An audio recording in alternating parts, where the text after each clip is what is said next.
Menteri Perhubungan Budi Purwagandi bersama stakeholder transportasi untuk mudik Lebaran 2026 telah 100% siap mengantisipasi pergerakan 143,91 juta hingga 154,6 juta orang untuk melakukan perjalanan mudik.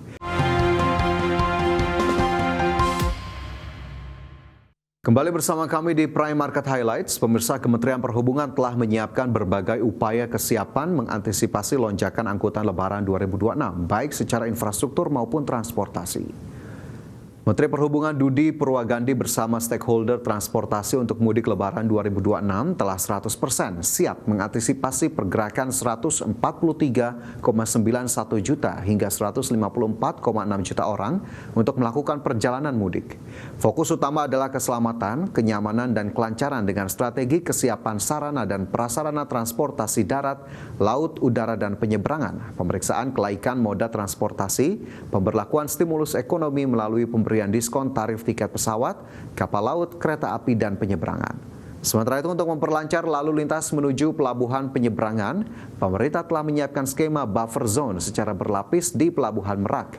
Buffer zone pelabuhan disediakan di kawasan Pelabuhan Merak, Indah Kiat, BBJ, dan Ciwandan, serta beberapa titik di jalan arteri sebagai langkah tambahan untuk menjaga kelancaran arus dan mencegah penumpukan kendaraan di titik pelabuhan. Masukan adalah untuk memastikan bahwa seluruh pemangku kepentingan, khususnya transportasi nasional, benar-benar siap dalam melaksanakan angkutan Lebaran maupun siap juga dalam bekerja sama dengan seluruh stakeholder terkait penyelenggaraan angkutan Lebaran kali ini. Sebagaimana yang selalu saya tekankan bahwa keselamatan selalu menjadi prioritas utama, tidak bisa kita kompromikan. Peningkatan mobilitas masyarakat pada masa Lebaran tentu membawa konsekuensi terhadap meningkatnya intensitas operasi transportasi yang akan. Selanjutnya, pemirsa, dalam konflik di Selat Hormuz, Pertamina mengungkapkan hingga saat ini sudah ada 2 kapal dari 4 kapal yang berhasil melanjutkan operasionalnya alias sudah melintasi Selat Hormuz yang diblokade Iran akibat agresi Amerika Israel. Direktur Utama Pertamina Simon Aloysius Mantire mengatakan 2 kapal tersebut dimiliki PT Pertamina International Shipping, yaitu Paragon dan Rinjani. Keduanya mengangkut minyak untuk pasar India dan Kenya, bukan untuk pasar Indonesia. Sementara itu, masih terdapat 2 kapal Pertamina yang berada di dalam kawasan Selat Hormuz, yakni Pertamina Pride dan Gamsunoro. Saat ini pihaknya fokus terhadap keselamatan awak dan keamanan kargo di tengah situasi yang masih memanas. Untuk itu, Pertamina terus melakukan koordinasi dengan berbagai pihak, termasuk Kementerian Luar Negeri, guna memantau perkembangan situasi di wilayah tersebut. Bukan hanya itu, Pertamina juga melakukan langkah antisipasi dengan mendiversifikasi sumber pasokan energi. Ada 2 kapal yang memang sudah lanjut operasional, yaitu dari PIS dan Paragon dan Rinjani. Nah, kebetulan itu adalah untuk non-captive market. Jadi bukan untuk Pertamina, jadi satu menuju ke Kenya dan satu menuju ke India. Sementara yang masih berada di dalam teluk itu ada 2 kapal, yaitu Pertamina Pride dan Gamsunoro. Yang menjadi concern kami yang utama adalah keselamatan para kru. Di tengah gejolak Timur Tengah, ketahanan energi Indonesia dinilai masih kuat dan tangguh meski ada di Selat Hormuz yang menghambat jalur distribusi energi global. Ketegangan geopolitik di kawasan Timur Tengah memicu kekhawatiran terhadap stabilitas energi global. Namun CEO Institute for Essential Service Reform atau IESR, Fabi Tumiwa, menilai sistem energi nasional memiliki ketahanan yang cukup kuat untuk menghadapi dinamika global, termasuk potensi gejolak di pasar energi internasional. Fabi optimis gejolak energi global tidak serta-merta berdampak langsung terhadap pasokan BBM di dalam negeri. Tantangan terbesar sektor energi Indonesia saat ini justru lebih banyak berkaitan dengan kondisi geografis dan distribusi.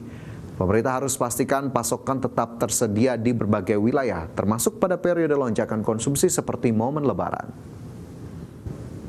Ya, sudah ada peraturan presiden yang mengatur mengenai cadangan penyangga energi namanya. Ya, ini yang sekarang sedang dikerjakan dengan membangun storage tadi yang rencananya akan dibangun di Sumatera ya. Nah, di dalam cadangan, kalau kita bilang kan cadangan yang ada sekarang itu baru cadangan BBM. Di dalam ketentuan Perpres 96 2024, cadangan penyangga energi itu ada ketentuan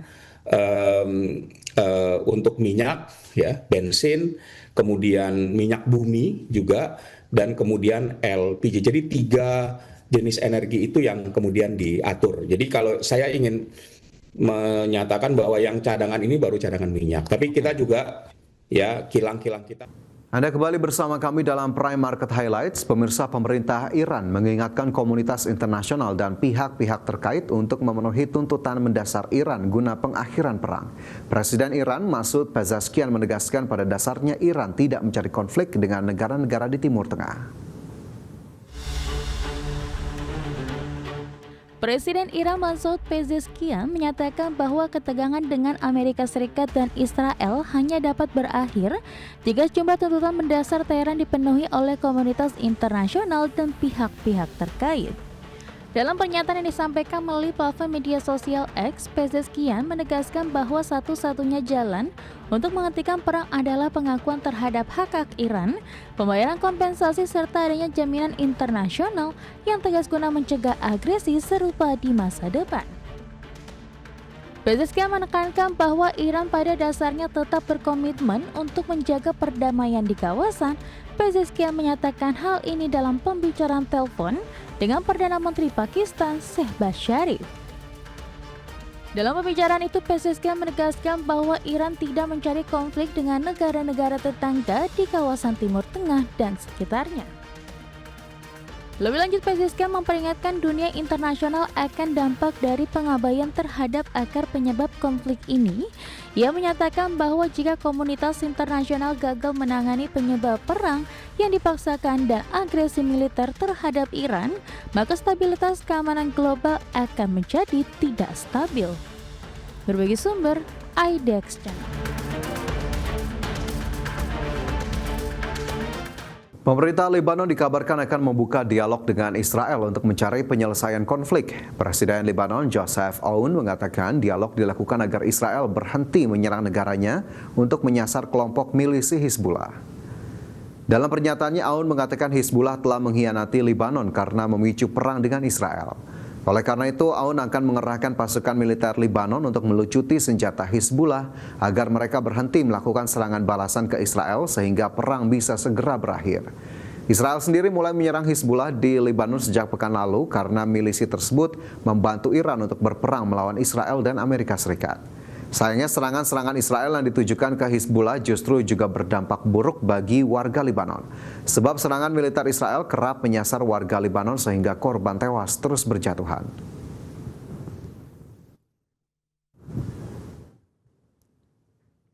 Pemerintah Amerika Serikat akan melepas cadangan minyak sebesar 172 juta barel dari cadangan strategis. Pelepasan ini dilakukan setelah harga BBM di Amerika Serikat naik hampir 22%. Menteri Energi Amerika Serikat mengatakan pemerintah akan melepas 170 juta barel minyak dari Strategic Petroleum Reserve. Rencana ini mengemuka setelah ada lonjakan harga bahan bakar minyak di Amerika Serikat menjadi sekitar $3,58 per galon secara rata-rata. Kenaikan harga BBM di Amerika Serikat terjadi setelah serangan Amerika Serikat dengan Israel ke Iran telah memicu gangguan pasokan minyak mentah global. Selain Amerika Serikat, International Energy Agency pada Rabu kemarin sepakat untuk melepas 400 juta barel minyak. Pelepasan cadangan minyak Amerika Serikat akan dimulai pekan depan dan diperkirakan memerlukan waktu sekitar 120 hari hingga seluruh volume terkirim. Presiden Donald Trump sebelumnya menyatakan kebijakan tersebut bertujuan menurunkan harga BBM. Adapun harga BBM di Amerika Serikat yang kini mencapai sekitar $3,58 per galon tercatat naik 21,76% dibandingkan sebulan lalu yang berada di kisaran $2,94 per galon. Saat ini cadangan minyak Amerika Serikat tercatat sekitar 415 juta barel atau sekitar 58% dari kapasitas resmi 714 juta barel. Pembuat mengatakan pemerintahan Trump berencana mengganti minyak yang dilepas dengan 200 juta barel dalam 1 tahun ke depan tanpa membebani pembayaran pajak. Berbagai sumber untuk IDX Channel.